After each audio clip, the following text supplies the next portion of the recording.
online and on the go. This is Valley News Live at 10. Neighbors are frustrated with talk of proposed building along the south side of 36th Avenue South, northeast of Independence Middle School in Fargo. The housing developments would cover a span of 40 acres. Tonight, they took their concerns to City Hall. As Valley News Team's Courtney Lockie found out, the neighbors are hoping that the developers meet them in the middle. The neighborhood that we live in is already so quiet, so charming. Every house has a porch, or almost every house, and it's got such a almost a small town feel tucked away in South Fargo. Chris Schuster and his neighbors like what they have and say they aren't willing to give up. Developers want to put up single family and townhomes across a 40-acre span on the south side of 36th Avenue South. That's right in Schuster's backyard. I still felt concerned that they were looking at installing or building multi-family housing there. Everyone knows what's happening in their backyard. It's something they're very close to. They're very concerned about what's going to be developed around them. What's happening in this neighborhood is something that the city of Fargo deals with often. And with continued growth, especially to the south, Fargo planners are trying to find common ground for both sides. The infrastructure is really not there to accommodate additional cars and traffic, and one side on the south side is an elementary school and some green space. Neighbors say traffic is already heavy in the area since 36 runs through Veterans Boulevard and 45th Street. They also say Independence Elementary is already overcrowded. This meeting was the first, but it won't be the last, as developers and neighbors share their concerns and ideas. I think to see such a big turnout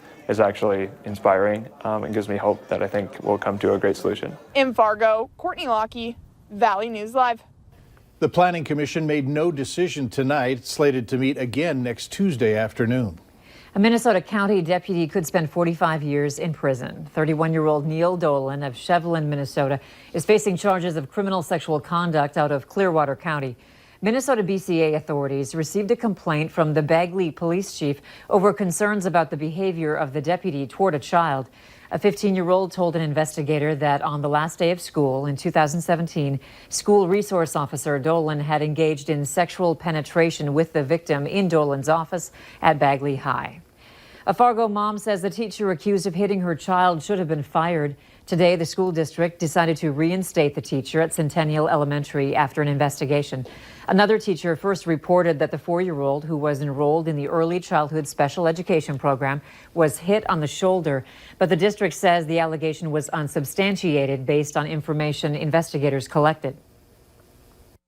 It's frustrating that since my son cannot speak for himself and report to or tell me what happened, this is let go. Harris says she was also told by administrators that since her 4-year-old son has a speech delay and cannot speak, there weren't enough witnesses or other evidence to support the allegation. The teacher will be back on the job tomorrow. An agreement has been reached that will lead to the reopening of a security checkpoint inside the Minneapolis-St. Paul Intercontinental Hotel. The checkpoint closed earlier this week due to staffing concerns, according to the TSA.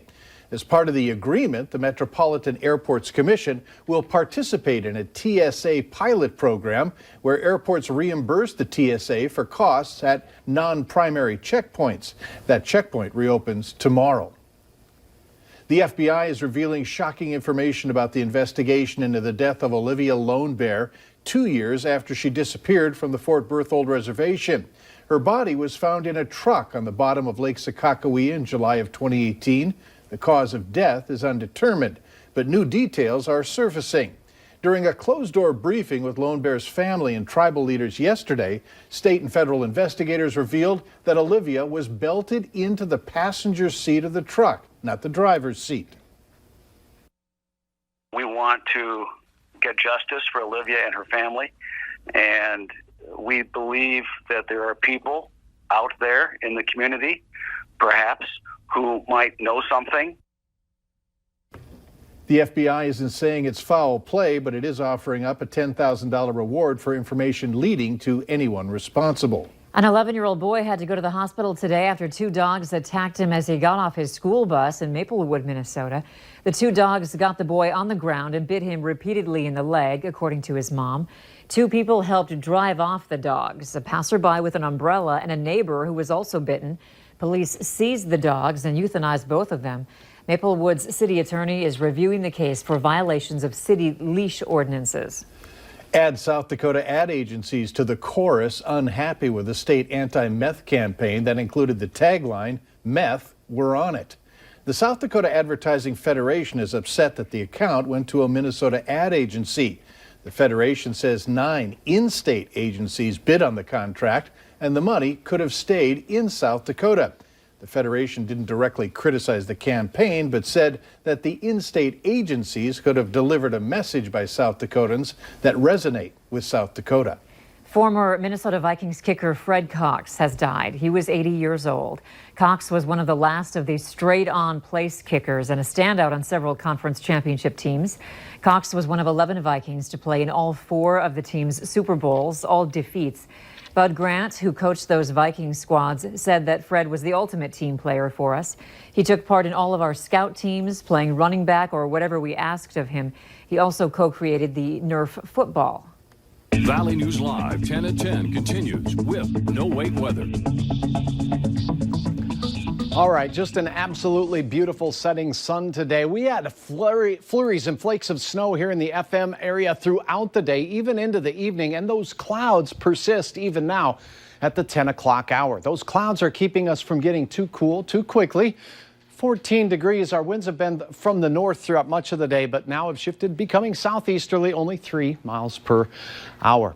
Those north winds and areas with some fresh snow on the ground, wow, it's getting mighty cold up to the north. Holding on to 15 to 20 degrees down south where there is little to no snow pack on the ground. But up north here from Thief River Falls, Grand Forks, and the Highway 2 corridor and points north, it is a wee bit on the chilly side. Factor in the wind.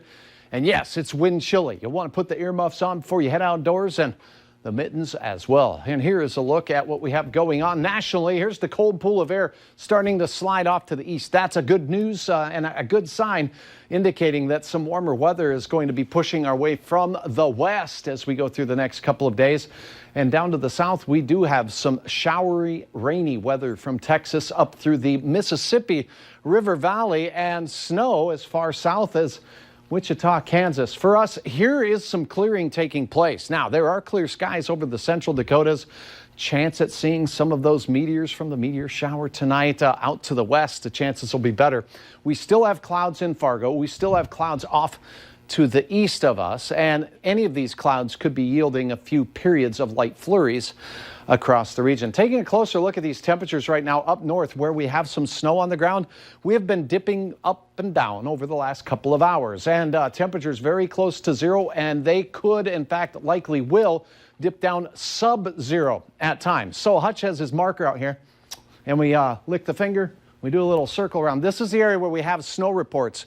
3 to 5 inches of fresh snow with quieting winds and clearing skies equals mighty chilly temperatures. And this is the best area for that. So Grand Forks, you're going to see temperatures kind of doing this dipsy-doodle up and down over the next few hours. But by morning, watch what happens.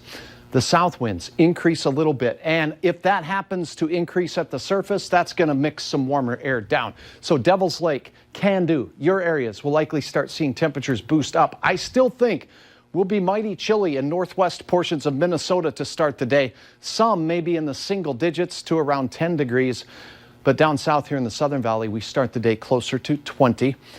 And as we go through the day, the warm-up begins. Those dark blue colors you see in the afternoon mean that we'll have a good shot at seeing some 30-degree weather for a few of our counties, including here in the FM area. As we start out near 20, sunshine aplenty, southwest winds 10 to 20 miles per hour, temperatures peaking near 40. Best chance of that nice warm stuff is where we don't have some snow to melt. But up north, where you do have snow on the ground to melt, some of these temperatures might be a little too robust. In fact, I think there'll be a few areas like Langdon and maybe Michigan where you got a lot more snow to melt that see temperatures peaking in the upper 20s to around 30 degrees. Thief River Falls, low 30s for you. And this is what it looks like out in Warren, Minnesota. Mary Johnson capturing this beautiful scene, postcard scene, if you will. On Saturday, the warming trend continues for Fargo. It'll be breezy, but we'll see sunshine near 40, into the 40s on a breezy close to your weekend. Now, if you are traveling for the holiday, Wednesday and Thursday, looks like a chance of some snow in our region. Some of us here in the Dakotas and Minnesota will see measurable snow. It does not look like a huge snowstorm, but it's certainly one that we'll be keeping our eyes on for you throughout the upcoming several days. Thanks, Hutch. Hey, and make sure you have your Valley News Live Storm Team weather app so you can keep up with the weather anytime, anywhere. You'll get the latest forecasts and conditions so you can plan your day. Just search VNL Weather in the App Store and download it for free. All right, up next later on Valley News Live at 10, there's warmth in the forecast and a heartwarming story to come. That's next.